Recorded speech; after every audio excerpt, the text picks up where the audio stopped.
The complete works of Swami Vivekananda, Raj Yoga, Chapter 6, Pratyahara and Dharana, Part 2. Therefore, use your own minds. Control body and mind yourselves. Remember that until you are a deceased person, no extraneous will can work upon you. Avoid everyone, however great and good he may be, who asks you to believe blindly.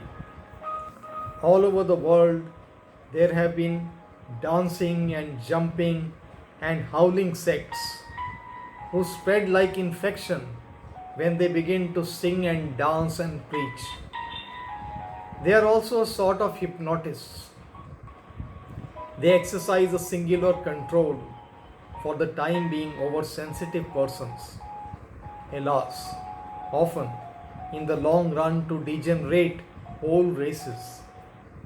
Aye, it is healthier for an individual or the race to remain wicked than to be made apparently good by such morbid extraneous control. One's heart sinks to think of the amount of injury that has been done to humanity by such irresponsible yet well-meaning religious fanatics. They little know that the minds which attain to sudden spiritual upheaval under their suggestions with music and prayers are simply making themselves passive, morbid, and powerless, and opening themselves to any other suggestions, be it ever so evil. Little do these ignorant, deluded persons dream that whilst they are congratulating themselves upon their miraculous power to transform human hearts, which power they think was poured upon them by some being above the clouds, they are sowing the seeds of future decay, of crime, of lunacy, and of death. Therefore, beware of everything that takes away your freedom. Know that it is dangerous and avoid it by all the means in your power.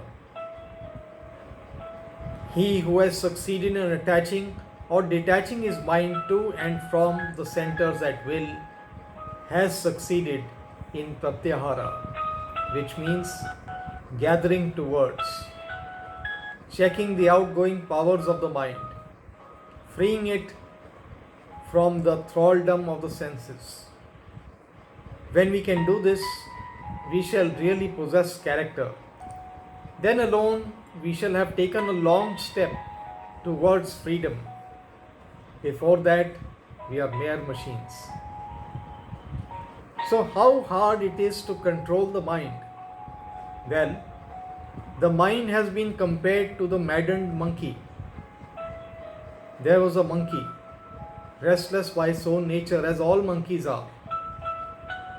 As if that was not enough, someone made him drink freely of wine, so that he still became even more restless.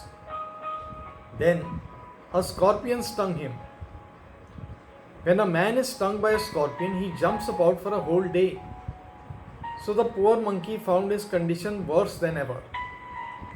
To complete his misery, a demon entered into him. What language can describe the uncontrollable restlessness of that monkey? The human mind is like the monkey, incessantly active by its own nature. Then it becomes drunk with the wine of desire, thus increasing its turbulence. After desire takes possession comes the sting of the scorpion of jealousy at the success of others. And last of all, the demon of pride enters the mind, making it think itself of all importance. How hard to control such a mind!